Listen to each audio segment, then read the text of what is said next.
Welcome back to the Casual Dance Teachers Podcast. I'm your host, Maya. This is week 2 of Choreography Month, one of my favorite topics, and I'm going week by week talking about different elements of choreography. You can listen to them in order, but you don't have to. Last week, we talked about choosing music and a general theme for your piece, and now today we're going to talk about getting into the actual movement material and how do you come up with the moves and steps in the dance.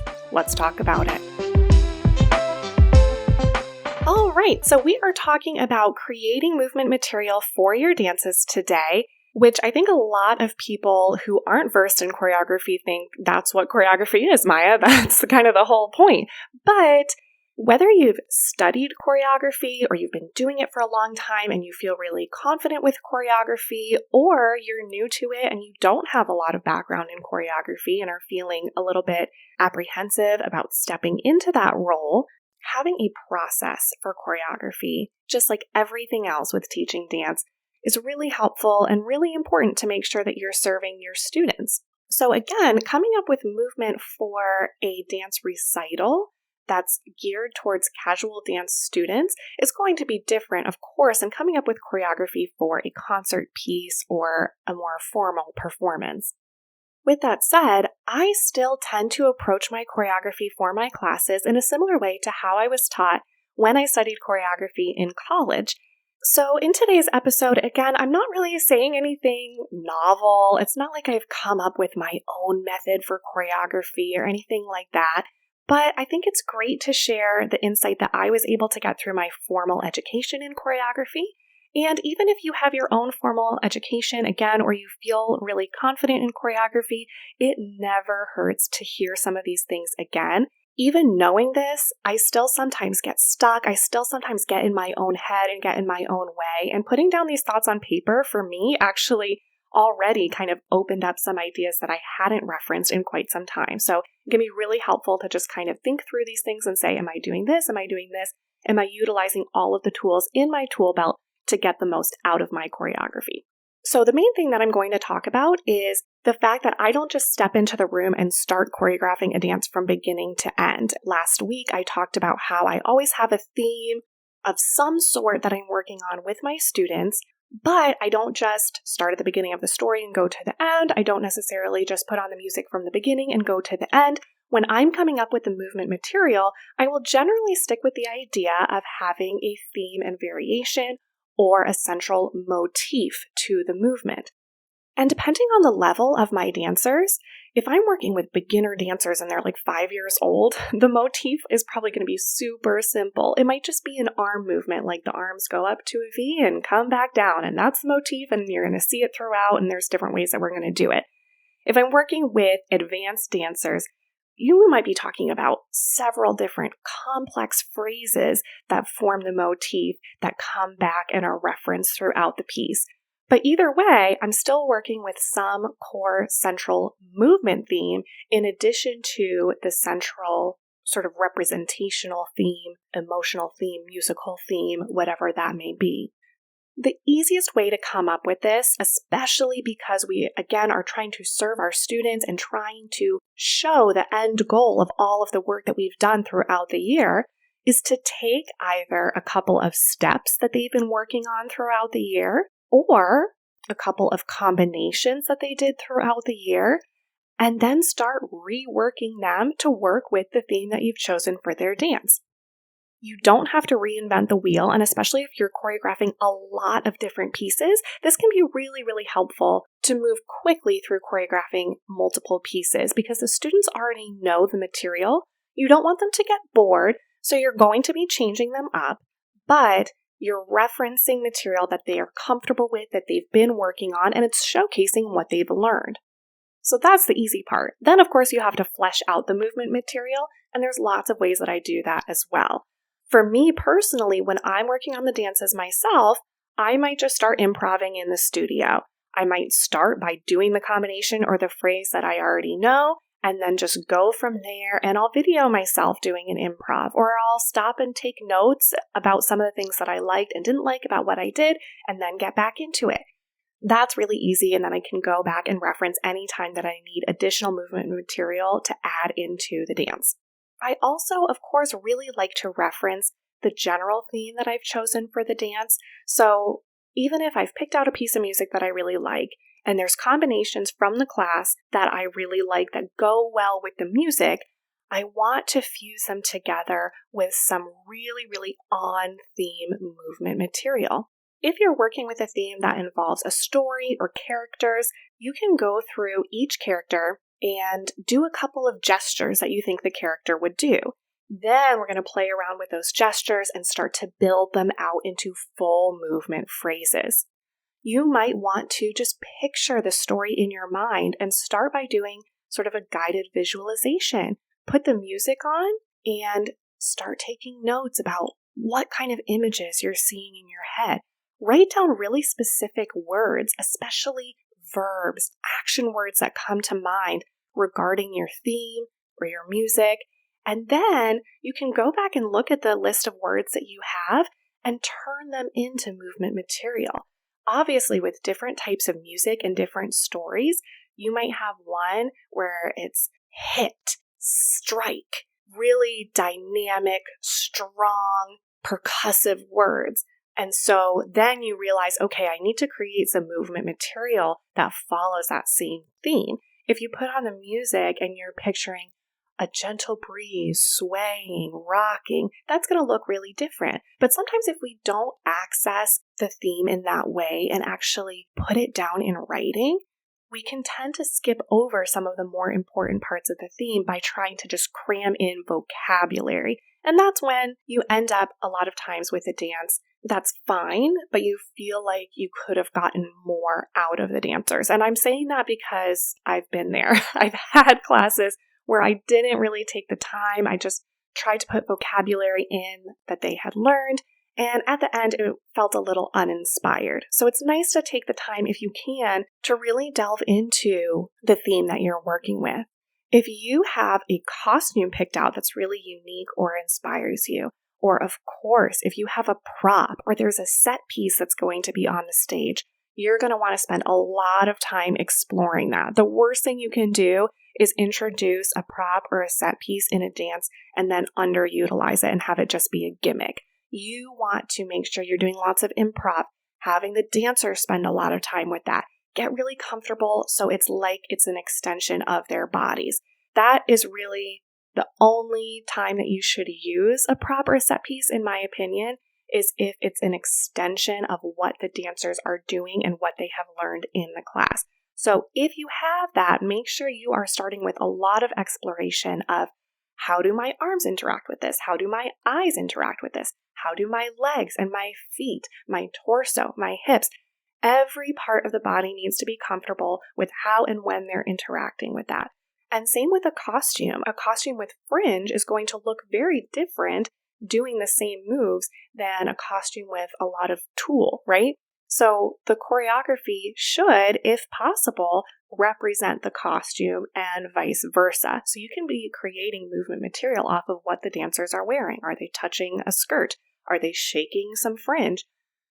I'm shaking right now in my chair. I just did a little shimmy and then I looked and felt really silly because you guys can't see me, but coming up with movement that's inspired by everything else that's going to be on stage with them, very important. I also like to sometimes do music visualization, so I'll just listen to the piece of music and try and access and reference beats in the music, small little sounds that you maybe don't hear on the first couple of listens. Sometimes there's so many different instruments playing, and let's say the string section is prominent, and so we tend to choreograph just to the string section because it's easy to hear and the dancers can dance right along to it. But is there something else in the background? Is there some percussion? Is there a piano playing? Is there a flute? Is there something that we can reference in the body that might make the audience notice something new about the music and might help you to flesh out the dance more than you might have if you just stepped in and choreographed right along to the prominent musical themes? Now, of course, every single one of those ideas you can do on your own as sort of an independent exploration to come up with movement, or you can have your students do them, especially if they're students that are relatively mature in their understanding of movement and are up for a challenge.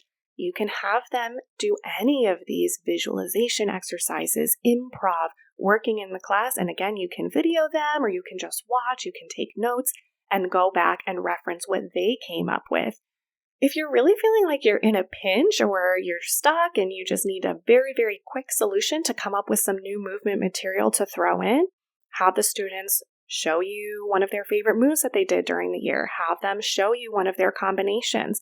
You can even go back and take some of the vocabulary you worked on, write it down, put it in a hat, pick a step from the hat. It's actually really easy to insert material that way once you start working with it in some of the ways I'm about to talk about.